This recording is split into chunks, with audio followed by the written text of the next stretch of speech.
तो स्वागत करता हूं आप सभी को मैं अपने YouTube चैनल। मेरा नाम श्रवण कुमार है। तो ये है लेक्चर नंबर 3 और हम लोगों ने अभी तक NCERT बेस्ड 1.1 और 1.2 को कवर किया है। आज जो है 1.3 होने वाला है और इस टॉपिक का नाम है द्रव्य के गुणधर्म और उनका मापन।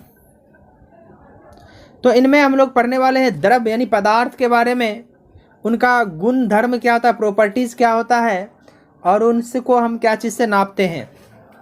ठीक है, इस टॉपिक में हम लोग यही पढ़ने वाले हैं, लेकिन इससे पहले एक छोटा सा टॉपिक है उसको हम कवर कर लेते हैं, जिसका नाम है भौतिक परिवर्तन एवं रासायनिक परिवर्तन।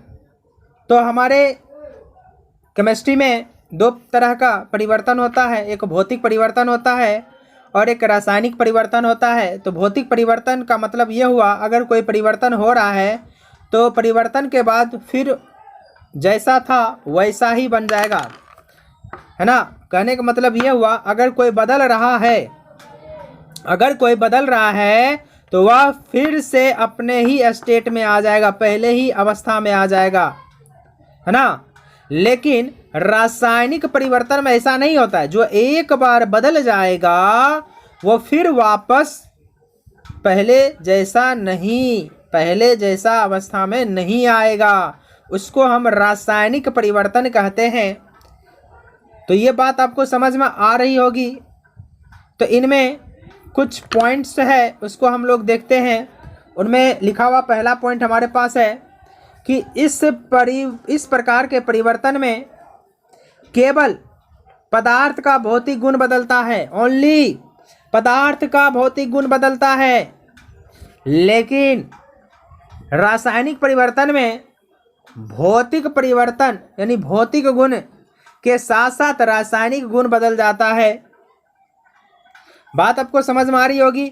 ये सिर्फ और सिर्फ सिंपल सा बात यहाँ पर बता देते हैं, भौतिक मतलब क्या होता है।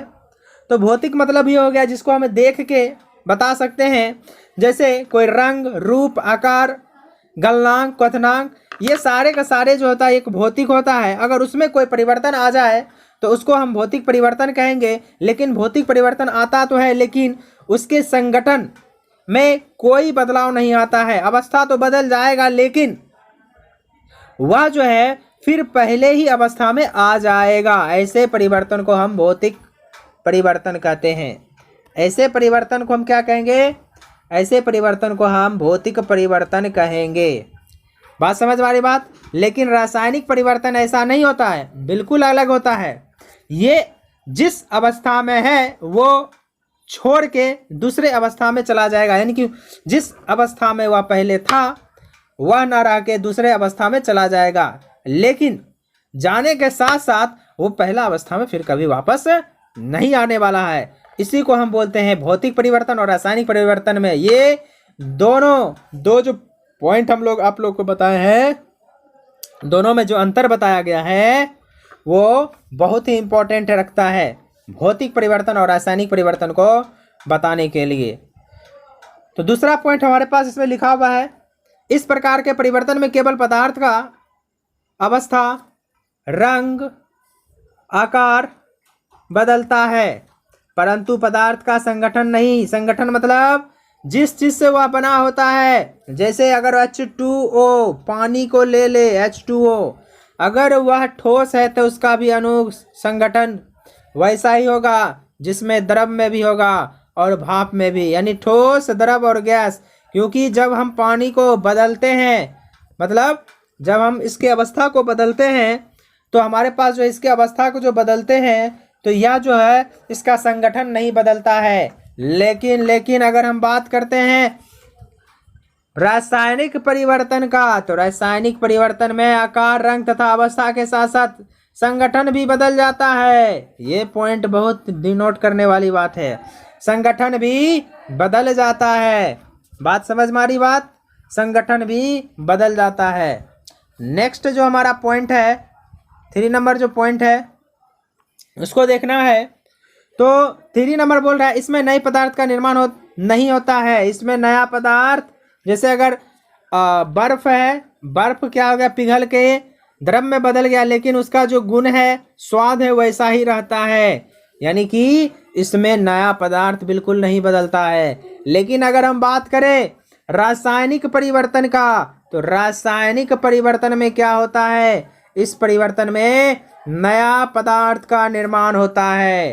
कहने का मतलब अगर दूध है तो दूध से दही बनना किसका उदाहरण है, रासायनिक परिवर्तन का उदाहरण है। दूध से दही बनना रासायनिक परिवर्तन का उदाहरण है। अगर एक बार दही बन गया, फिर हम उसको दूध में नहीं बना सकते हैं, फिर हम उसको दूध में नहीं कन्वर्ट कर सकते हैं। इसी को बोलते हैं रासायनिक परिवर्तन होना। लास्ट होता है भौतिक परिवर्तन, उत्क्रमणीय होता है। कहने का मतलब ये होगा अभिकारक से उत्पाद बना सकते हैं और उत्पाद से फिर अभिकारक बना देते हैं। तो ऐसे अभिक्रिया को या ऐसे परिवर्तन को उत्क्रमणीय बोलते हैं। लेकिन इसका जस्ट उल्टा, रासायनिक परिवर्तन उत्क्रमणीय होता है। कहने का मतलब ये हो गया, एक बार अभिकारक है, अभिकारक उत्पाद में बदल गया तो वो फिर अभिकारक में नहीं बदलता है। तो यही हमारा दोनों में अंतर था। शायद आपको क्लियर हो गया होगा ये अंतर क्या होता है। अब हम अपने मेन टॉपिक पर आते हैं, जिसका नाम है द्रव्य के गुणधर्म, द्रव्य के गुणधर्म और उनका मापन। बात समझ में आ रही बात? द्रव्य के गुणधर्म और उनका मापन। तो इसमें लिखा हुआ प्रत्येक द्रव्य के विशिष्ट अथवा अभिलक्षणिक गुणधर्म होते हैं, जिन्हें दो वर्गों में विभाजित किया जाता है। पहला होता है भौतिक गुणधर्म। तो भौतिक गुणधर्म वह होता है, ऐसे गुण होते हैं जिन्हें पदार्थ की पहचान या संगठन को परिवर्तित किए बिना मापा या देखा जा सकता है। कहने का मतलब ये हुआ, ये हम मान ले ये हमारे पास क्या है, ये हमारे पास पेंसिल है। तो ये पेंसिल दिखने में कैसा है, देखने में काला है और कैसा है, और मिट्टी कलर जैसा दिख रहा है, ठीक है। और ये जो है ग्रेफाइट दिख रहा है, यानी इसमें ये लकड़ी है, यानी कि इसका रंग को देख रहे हैं, गंध को देख रहे हैं, है ना, और इसके घनत्व को देख रहे हैं, डेंसिटी, और इसका गलनांक, इसको गलाएंगे ना, और क्वथनांक, इसके बारे में भी हम इसको पता कर सकते हैं। तो कहने का मतलब ये हो गया, भौतिक गुणधर्म को हम अपने आंखों से देख सकते हैं। हम अपने आंखों से अगर देख सकते हैं तो ऐसे गुणधर्म को भौतिक गुणधर्म कहते हैं। हम अगर अपने आंखों, सिंपल सा बात है, अगर हम अपने आंखों से देख सकते हैं तो वह हमारा भौतिक गुणधर्म होता है। लेकिन अगर हम बात अगर हम कर रहे हैं किसकी, रासायनिक गुणधर्म की, तो रासायनिक गुणधर्म क्या होता है, इनका संबंध रासायनिक अभिक्रियाओं के रासायनिक परिवर्तन से होता है। जैसे अम्ल, क्षार, अभिक्रिया, दहनशीलता इत्यादि। कहने का मतलब यह हो गया, अगर ये किसी के साथ, चाहे अम्ल हो या चाहे क्षार हो, इस सब के साथ अगर अभिक्रिया करेगा तो ये जो होता है परिवर्तन तो होगा। ये क्या हो जाएगा, परिवर्तन हो जाता है, ठीक है। दहनशीलता, जैसे इसको हम क्या करेंगे, अगर इसको हम दहन कर देंगे तो ये क्या होगा, ये दहनशीलता हो जाएगा। यानी कि कहने के बाद कि इसका जो परिवर्तन होगा रासायनिक परिवर्तन होगा। देखो इसमें हमने लिखा है रासायनिक परिवर्तन होगा। कहने का मतलब क्या, भाई तुरंत समझाए तो रासायनिक परिवर्तन क्या होता है। तो इसका मतलब अगर ये जलेगा तो जलने के बाद ये पहले जैसा नहीं रहेगा, ये कोयला बन जाएगा। क्या हम फिर इसको वापस ले आ पाएंगे, नहीं ले पाएंगे। इसी वजह से बोले हैं रासायनिक परिवर्तन से होता है, ठीक है। अम्ल है, जैसे मान लो लोहा है, लोहा पर जंग लग गया तो वह भी एक क्या है, रासायनिक परिवर्तन है। बात समझ में आ रही बात, लोहे पर जंग लगना रासायनिक परिवर्तन है। तो अगर हम किसी भी चीज़ को परिवर्तन को देखना चाहे तो हम आराम से देख सकते हैं। अगर कोई पहले वस्तु है, अगर दूसरे चीज़ में कन्वर्ट हो जाता है और वो पहले स्टेट में नहीं आता है, तो ऐसे परिवर्तन को हम बोलेंगे रासायनिक परिवर्तन हो रहा है यहाँ पे। इसका उत्तरदायित्व अम्ल, क्षार, अभिक्रिया होता है, दहनशीलता, और भी बहुत सारा है। बात आपको यहाँ पर समझ में आ रहा होगा। अगला हमारे पास टर्म आता है कि पदार्थ के अनेक गुणधर्म मात्रात्मक प्रकृति होते हैं, जैसे लंबाई, क्षेत्रफल, आयतन इत्यादि, जिन्हें मौलिक राशियां कहा जाता है। सिंपल सा बात होता है कि अगर कोई पदार्थ है ना, अगर पदार्थ है और अगर उसके गुण धर्म को अगर हम उसके गुण धर्म को मात्रात्मक प्रकृति होता है, यानी मतलब यह इसका जो गुणधर्म होता है, यानी कि अभी जो दोनों हम पढ़े हैं भौतिक गुणधर्म और रासायनिक गुणधर्म, ये एक तरह का कैसा होता है, मात्रात्मक होता है, यानी कि उसको हम माप सकते हैं, उसको हम माप सकते हैं। कहने का मतलब ये हो गया रासायनिक परिवर्तन करने के लिए ऐसा नहीं, अगर कोई रासायनिक परिवर्तन होता है तो हमको क्या चाहिए, एक स्टैंडर्ड माप होना चाहिए, एक स्टैंडर्ड माप होना चाहिए, आयतन होना चाहिए, ठीक है। इसका मतलब ये हो गया भौतिक राशि की यहाँ पर जरूरत पड़ेगा। तो हम जानते हैं यहाँ अभी तक हम लोगों ने कितने भौतिक राशि पढ़े हैं, केवल 7 भौतिक राशियाँ होती है, केवल 7 भौतिक राशियाँ होती है, जिसको हम अभी देखने वाले हैं 7 भौतिक राशियाँ को। चलिए आगे हम देखते हैं, ठीक है। अच्छा, यहाँ पर कुछ दिखा हुआ है कि भौतिक राशि को मापदंड की निम्न पद्धति है। अगर भौतिक राशि की बात करेंगे, उसको नापने के लिए भौतिक राशि 7 होता ही है, लेकिन उसको नापने के लिए हमारे पास एक सिस्टम होता है, सिस्टम जिसको ये CGS, जिसको हमारे पास जो ये CGS है, दूसरा है FPS और तीसरा है MKS। ये 3 पद्धति होता है, लेकिन हमें इसकी ज़रूरत नहीं है, हमें SI यूनिट की ज़रूरत है, SI पद्धति की ज़रूरत है। हमें किसकी ज़रूरत है, SI पद्धति की ज़रूरत है।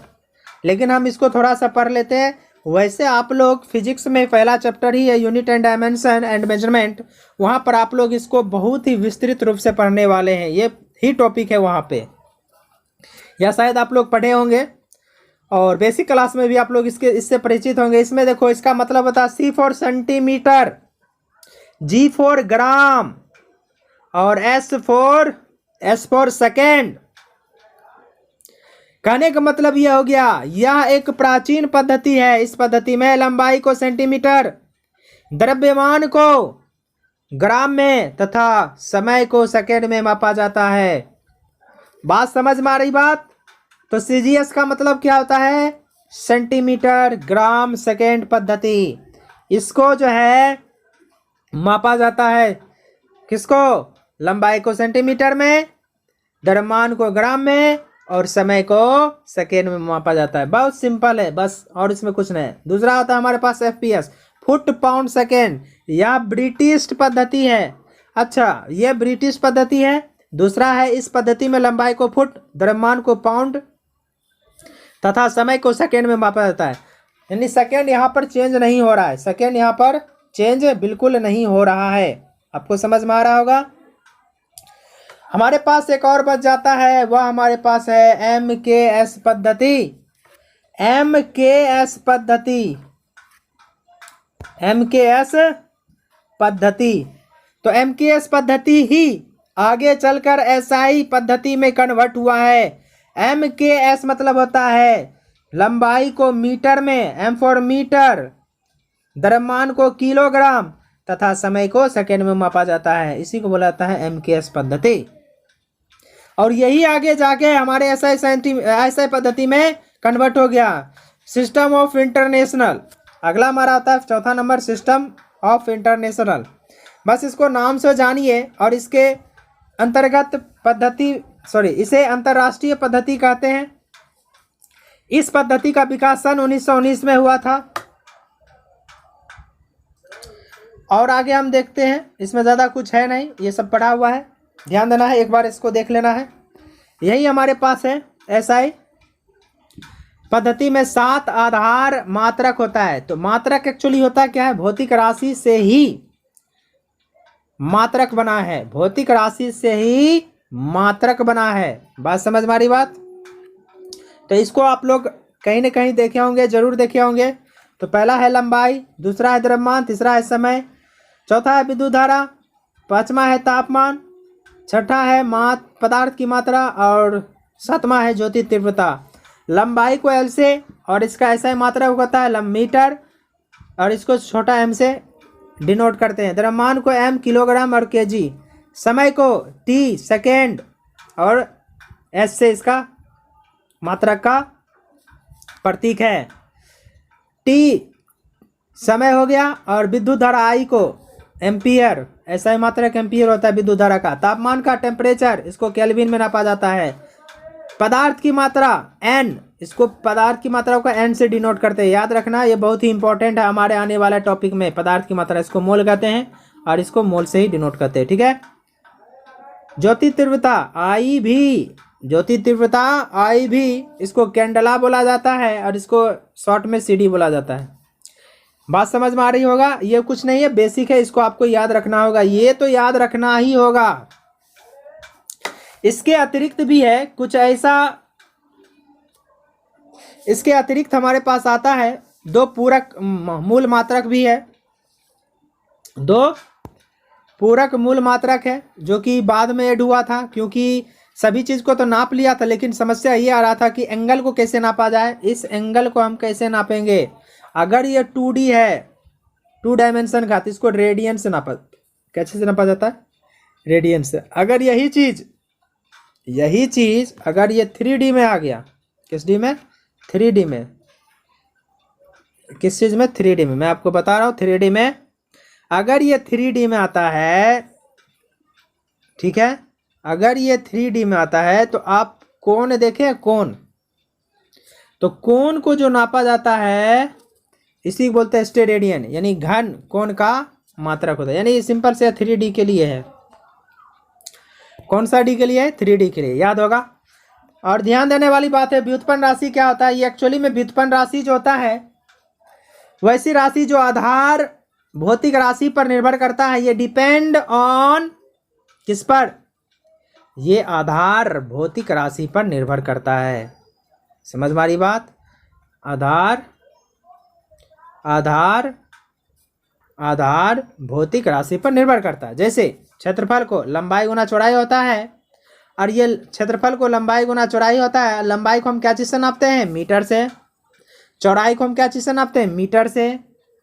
इसको बोलते हैं मीटर स्क्वायर, या कहीं कहीं इस तरह से लिखा हुआ देखते होंगे, इसी को बोला जाता है मीटर स्क्वायर। और ये किसके हेल्प से बना है? ये भौतिक राशि यानी आधार भौतिक राशि के हेल्प से बना होता है। उसी प्रकार आयतन की बात करें तो आयतन हमारा क्या होता है? आयतन होता है लंबाई गुना चौड़ाई गुना ऊंचाई। मीटर, लंबाई को भी मीटर से नापेंगे, चौड़ाई को भी मीटर से नापेंगे, और ऊंचाई को भी मीटर से नापेंगे। बात समझ में आ रही बात? तो इसलिए इसको मीटर क्यूब बोलते हैं, और शॉर्ट में मीटर क्यूब इस तरह से लिखा जाता है। तो व्युत्पन्न राशि क्या होता है? कोई भी पूछे, सिंपल सा बात पूछे, व्युत्पन्न राशि क्या होता है, तो हम जानते हैं कि आधार भौतिक राशियां साथ होती हैं, और उसी के हेल्प से जो राशि बनता है ना, बहुत सारे ऐसा है। वेलोसिटी हो गया, फोर्स हो गया यानी बल हो गया, दाब हो गया, ठीक है, संवेग हो गया, आवेग हो गया, ऐसा बहुत सा यूनिट है या मात्रक है भौतिक राशियां जो कि आधार भौतिक राशियां से बना होता है। ठीक है, इतना बात क्लियर। नेक्स्ट चलते हैं हम आगे की ओर। आगे हमारा क्या है? आगे हमारे पास है द्रव्यमान के बारे में जानेंगे। सिंपल सा बात जानो, द्रव्यमान होता क्या है। तो सिंपल सा बात है कि द्रव्य का जितना परिमाण किसी वस्तु में होता है वह उस वस्तु का द्रव्यमान होता है। सिंपल से अगर हम इस कलम की बात करते हैं, इस कलम में जितना वजन होगा वही उसका द्रव्यमान होगा। बात समझ में आ रही बात? कहने का मतलब मेरा, हम कितना केजी का, 70 केजी का है, तो हमारा जो वजन जो होगा वही हमारा द्रव्यमान होगा। लेकिन भार की बात करेंगे यहाँ पर। भार की बात, भार क्या होता है? तो देखो, द्रव्यमान और भार में थोड़ा सा अंतर होता है, और वह अंतर होता है जिस पर हम खड़े हैं, या इस जो पेंसिल है, पेंसिल कहाँ है? ये पेंसिल मेरे सहारे खड़ा है, यानी कि इसको कौन बल खींच रहा है?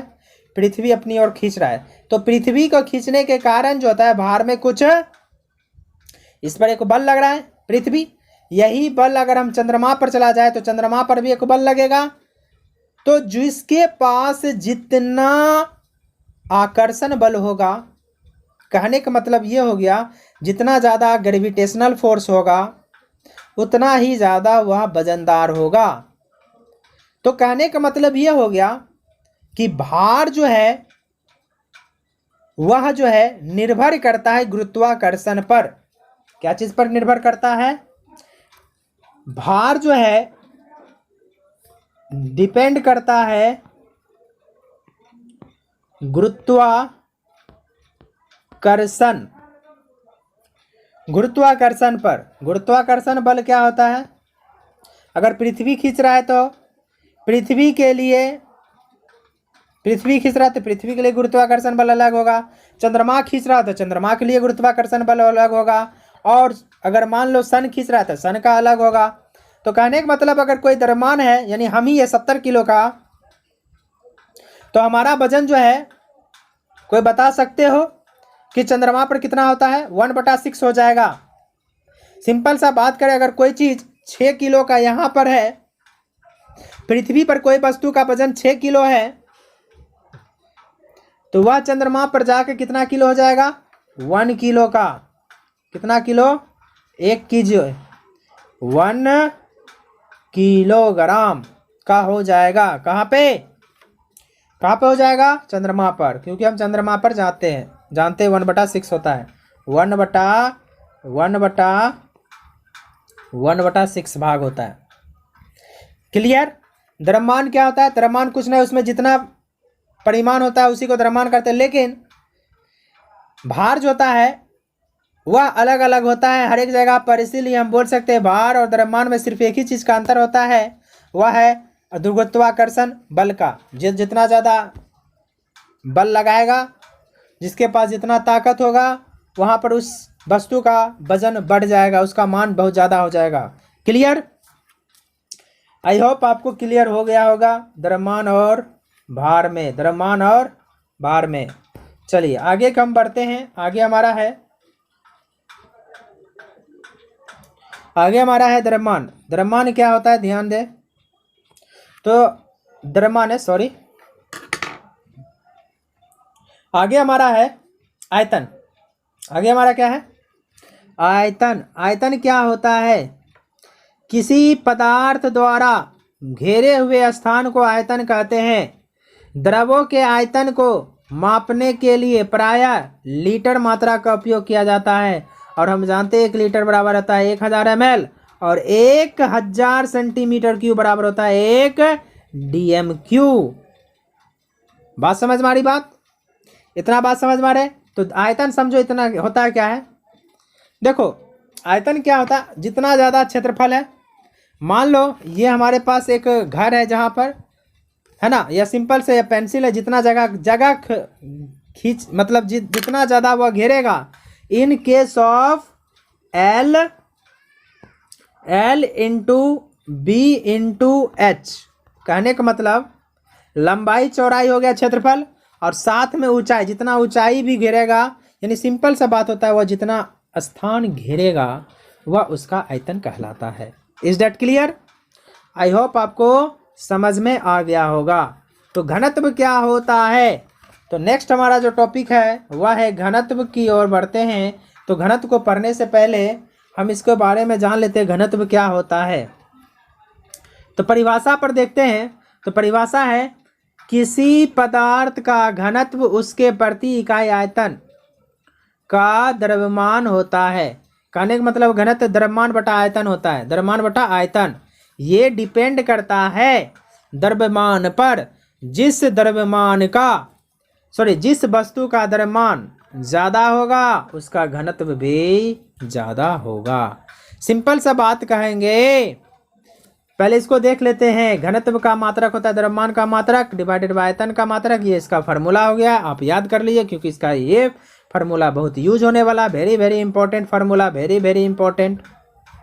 आगे हमारे पास है द्रव्यमान को नापते हैं केजी में और आयतन को मीटर क्यूब। तो ये हो गया केजी मीटर इनवर्स 3 या -3 केजी पर मीटर क्यूब। अब देखिए इससे हम बात को समझते हैं घनत्व होता क्या है। जैसे हम मान ले एक घर है, उस घर में दो चीज़ को हम भरते हैं, जितना ही बड़ा सेम आयतन है, ठीक है। तो कहने का मतलब हो गया एक में हम पानी भर देंगे और एक में रुइया भर देंगे। रुइया समझते हो? रुइया अगर उस घर में हम एक पानी भर देते हैं और उस घर में रुइया भर देते हैं तो आपसे पूछा जाएगा किसका आयतन ज़्यादा होगा। तो यहाँ पर देखो इसका रिलेशन क्या है, इसका रिलेशन क्या है भैया, तो इसका रिलेशन है द्रव्यमान और घनत्व। जितना ज़्यादा द्रव्यमान होगा घनत्व भी उतना ज़्यादा होगा। बात क्लियर? यानी जो जितना ज़्यादा भारी होगा उसका घनत्व भी उतना ही ज़्यादा होगा। हमें आयतन से लेना देना नहीं होता है, आयतन भले बराबर हो लेकिन उसका वजन द्रव्यमान ज़्यादा होना चाहिए। बात समझ में आ रही बात? तो इसमें कहने का मतलब एक और भी बात हो जाता है कि अगर हम ठोस को देखा जाए तो ठोस का जो भार होता है ज़्यादा होता है compare to liquid and gas. तो अगर हम आपसे पूछें कि वही घर है उसमें लोहा भर देते हैं और दूसरा पानी भर देते तब किसका होगा? ऑटोमेटिक है। तो घनत्व किसका ज़्यादा होगा? तो घनत्व हमारा होगा लोहा का, क्योंकि लोहा भारी होता है और सिंपल सा बात होता है उसका जो कण होता है आपस में, क्योंकि जितना भी चीज़ बना हुआ है कणों से मिलकर बना हुआ है और कण जो है आपस में बहुत सटा हुआ होगा। तो कहने का मतलब यह हो गया कि यह जो है सिंपल सा बात है, यहाँ पर लिखा हुआ है कि यह मात्रक बहुत बड़ा रासायनिक प्राय घनत्व को जी सेंटीमीटर -3 में व्यक्त किया जाता है। अगला है ये छोटा यूनिट करके दिखाया गया है। और अगला जो हमारा पॉइंट है वही चीज़ अभी हमने जो आपको बताया वही चीज़ यहाँ पर लिखा है। किसी पदार्थ का घनत्व यह बताता है कि उसमें कण कितने पास पास व्यवस्थित है। यदि घनत्व अधिक होता है तो इसका अर्थ होता है पदार्थ के कण बहुत पास पास व्यवस्थित है। बात समझ में आ रही बात? उसका कण जो है बहुत ही पास पास है। बात समझ में आ रही बात? घनत्व समझ में आया? बिल्कुल समझ में आ गया होगा। अगर नहीं समझ में आया होगा तो आप लोग फिर से वीडियो देख सकते हैं। आगे हमारा है तापमान। तो तापमान क्या होता है इसके बारे में हम लोग जान लेते हैं। तापमान, ताप को मापने के लिए 3 पैमाने हैं। कितने पैमाने हैं? 3 पैमाने हैं। ताप को मापने के लिए 3 पैमाने। पहला डिग्री सेल्सियस, दूसरा डिग्री फ़ारेनहाइट, तीसरा केल्विन। ये 3 चीज़ है। बात समझ में आ रही बात? तो यहाँ पर जो है एसआई यूनिट किसका होता है? ये तीनों में एसआई यूनिट क्या होता है? तो एसआई यूनिट होता है के फॉर केल्विन। के फॉर केल्विन, क्योंकि टेम्परेचर में भी हम देखे थे, सॉरी एसआई यूनिट में भी, सॉरी क्या बोलते हैं उसको, एसआई यूनिट है, उसको बोलते हैं भौतिक राशियाँ में भी देखे थे। तापमान का एसआई यूनिट केल्विन होता है। राइट, समझ में आ रही बात? तो यहाँ पर कुछ रिलेशन दिया हुआ है, उस रिलेशन को हम लोग देख लेते हैं। साधारणतया सेल्सियस पैमाने वाले ताप मापियों को 0 डिग्री सेल्सियस से 100 डिग्री अंशांकित किया जाता है, जहाँ पर ये दोनों ताप क्रमशः जल के हिमांक और क्वथनांक फ़ारेनहाइट पैमाने को 32 डिग्री फ़ारेनहाइट और 212 के मध्य व्यक्त किया जाता है। ये आपको ध्यान में रखना होगा और इसमें कुछ है नहीं। और इन के मतलब के जो है केल्विन दोनों पैमाने पर एक दूसरे से निम्नलिखित रूप से संबंधित है। अगर हमें फ़ारेनहाइट को डिग्री सेल्सियस में बदलना हो तो 9/5 से क्या करेंगे? 9/5 से गुना करेंगे और +32 को जोड़ देंगे। तो ये हमारे पास जो है रिलेशन है किसका? फ़ारेनहाइट को सेल्सियस में बदलो या सेल्सियस को फ़ारेनहाइट में बदलो। बस क्लियर? ये हमारा रिलेशन आता है। अगला हमारे पास है केल्विन माप। केल्विन पैमाना सेल्सियस पैमाने से इस प्रकार संबंधित है। तो कहने का मतलब ये हो गया, केल्विन जो होता है डिग्री सेल्सियस प्लस 273.15, इसको हम 273 भी लेते हैं, सभी जगह 273 ही लिया जाता है। अगर हम केल्विन को बराबर करना है तो सेल्सियस में 273 को जोड़ देंगे तो हमारा केल्विन के बराबर हो जाएगा। अब थोड़ा सा इसमें संबंध हम देख लेते हैं केल्विन, सेल्सियस और फ़ारेनहाइट में। ये जनरली हमारे जीवन में यूज होने वाला है। 373 केल्विन रहे या 100 डिग्री रहे तो इसका मतलब होता है जल का क्वथनांक होता है, जल का क्वथनांक होता है। और फ़ारेनहाइट में 212, इसको याद कर लेना ऑब्जेक्टिव व्यू से। और अगला हमारा है 310 केल्विन या 37 डिग्री, ये मानव शरीर का ताप होता है और फ़ारेनहाइट में 98.6 फ़ारेनहाइट होता है। नेक्स्ट हमारा है 298 केल्विन 298 और 25 डिग्री, ये रूम टेम्परेचर होता है। 25 डिग्री रूम टेम्परेचर। आप ये वाला जो दिख रहा है ना, इसको देख के आप लोग पहचान सकते हैं, क्योंकि इसको हम लोग ज़्यादा यूज नहीं करते, इसलिए हमको इसको ध्यान में नहीं रखना होता है। तो यहाँ पर 273 डिग्री है और 0 डिग्री सेल्सियस ये जल का हिमांक होता है, यानी 0 डिग्री में जल बर्फ़ बन जाता है और इसी में फ़ारेनहाइट में 32 डिग्री फ़ारेनहाइट होता है। तो ये रिलेशन है तीनों में, जो कि आपको ध्यान में रखना होगा। जनरली कंपटीशन के व्यू से भी ये हमें पूछ देता है। बात क्लियर? अब जो है थोड़ा सा इस पैमानों के आप याद रखिएगा, क्योंकि ऑब्जेक्टिव बनाने में न्यूमेरिकल बनाने में आपको यूज होने वाला है। ऐसे भी याद रखिएगा 10 पर पावर -24 अगर है तो इसका मतलब होता है योक्टो।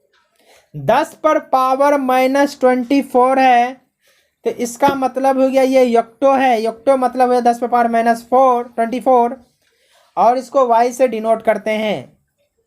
उसी प्रकार 10 पर पावर -21 तो जेप्टो है, इसको z से, और 10 पर पावर -18 के एटो है a से, 10 पर पावर -15 है फेमटो से, इसको स्मॉल f से, और 10 पर पावर 12 है इसको पीको से, स्मॉल p से, और 10 पर पावर 9 है इसको नैनो, ये हम लोग जानते होंगे, नैनो का यूज बहुत करते हैं।